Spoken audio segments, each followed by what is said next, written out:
નમસ્કાર મિત્રો, સ્વાગત છે તમારું અમારી YouTube channel Gujarat jobs and ન્યૂઝમાં. મિત્રો, આધાર કાર્ડને લઈને એક મહત્વની અપડેટ સામે આવી રહી છે. આધાર કાર્ડ માટે નવા નિયમો જાહેર કરવામાં આવ્યા છે. 1 નવેમ્બરથી આધાર કાર્ડ સાથે જોડાયેલા આ 3 મોટા નિયમો જેમાં બદલાવ થવા જઈ રહ્યો છે. આજના વિડીયોમાં આપણે વિગતવાર માહિતી જોઈએ. તો 1 નવેમ્બર 2025થી આધાર કાર્ડના નિયમોમાં કેટલાક મોટા ફેરફારો થવા જઈ રહ્યા છે. જો તમારી પાસે આધાર કાર્ડ છે તો આ સમાચાર તમારા માટે ખૂબ જ મહત્વપૂર્ણ રહેવાના છે. હવે તમારે તમારી આધાર માહિતી અપડેટ કરવા માટે નોંધણી કેન્દ્રની મુલાકાત લેવાની જરૂર રહેશે નહીં. તમે તમારા ઘરેથી જ તમારું નામ, સરનામું, જન્મ તારીખ અથવા મોબાઈલ નંબર જેવી વિગતો ઓનલાઈન બદલી શકો છો. આધારને સરળ અને વધુ સુરક્ષિત બનાવવા માટે આ સુવિધા રજૂ કરવામાં આવી છે. વધુમાં તમારા આધારને તમારા પાન કાર્ડ સાથે લિંક કરવાનું હવે ફરજિયાત બની ગયું છે.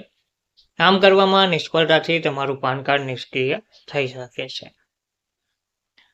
તો આધાર કેન્દ્રની મુલાકાત લેવાની હવે જરૂર પડશે નહીં. પહેલો જે મોટો ફેરફાર છે તેમાં આધાર માહિતી અપડેટ કરવાની જરૂરિયાત છે.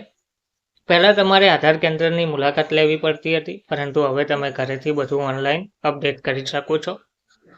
તમે જે માહિતી આપો તે પાન, પાસપોર્ટ, ડ્રાઇવિંગ લાયસન્સ અથવા રેશન કાર્ડ જેવા સરકારી દસ્તાવેજો સામે ચકાસવામાં આવશે. આ અપડેટ પ્રક્રિયાને ઝડપી, સરળ અને સુરક્ષિત બનાવશે.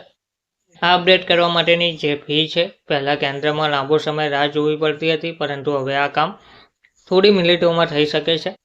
આધાર કેન્દ્રોમાં અપડેટ ફી પણ બદલાઈ ગઈ છે. નામ, સરનામું અથવા મોબાઈલ નંબર બદલવા માટે ₹75નો ખર્ચ થાય છે. જો તમારે ફિંગરપ્રિન્ટ, આંખનું સ્કેનિંગ અથવા ફોટો અપડેટ કરવાની જરૂર હોય તો તમારે ₹125 ચૂકવવા પડશે. 5 થી 7 વર્ષના બાળકો અને 15 થી 17 વર્ષના બાળકો માટે બાયોમેટ્રિક અપડેટ મફત છે. 14 જૂન 2026 સુધી ઓનલાઈન દસ્તાવેજ અપડેટ મફત રહેશે. આધાર કાર્ડ છાપવાની ફી ₹40 છે. જો તમે ઘરે નોંધણી કરાવવા માંગતા હોય તો પહેલા વ્યક્તિ માટે ₹700 અને તે જ સરનામા પર દરેક વધારાની વ્યક્તિ માટે ₹350નો ખર્ચ થશે.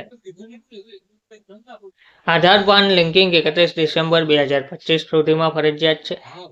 બીજો ફેરફાર આધાર પાન લિંકિંગ છે. હવે દરેક પાન ધારકે 31 ડિસેમ્બર 2025 સુધીમાં પોતાના પાનને આધાર સાથે લિંક કરાવવું પડશે. જો તમે આ નહીં કરો તો તમારું પાન કાર્ડ 1 જાન્યુઆરી 2026થી નિષ્ક્રિય થઈ જશે, એટલે કે તમે તેનો ઉપયોગ કરી શકશો નહીં.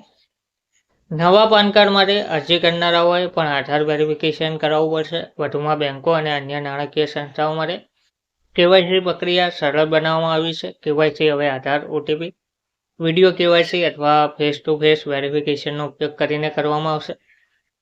આ બધું પેપરલેસ અને ઝડપી છે. આ ફેરફારો આધાર ધારકોને ઘણો ફાયદો કરાવશે. ઘરેથી અપડેટ કરવાની સુવિધાથી સમય બચશે. જોકે ધ્યાનમાં રાખો કે જો તમારું પાન આધાર સાથે લિંક ના હોય તો તે પછીથી સમસ્યાઓનું કારણ બની શકે છે. તેથી તમારા આધાર અને પાનને ઝડપથી લિંક કરો, ઓનલાઈન સેવાઓનો ઉપયોગ કરો અને જરૂરી દસ્તાવેજો તૈયાર રાખો. UIDAI એ તમારી સુવિધા અને સુરક્ષા માટે આ પગલાં લીધા છે. ધન્યવાદ.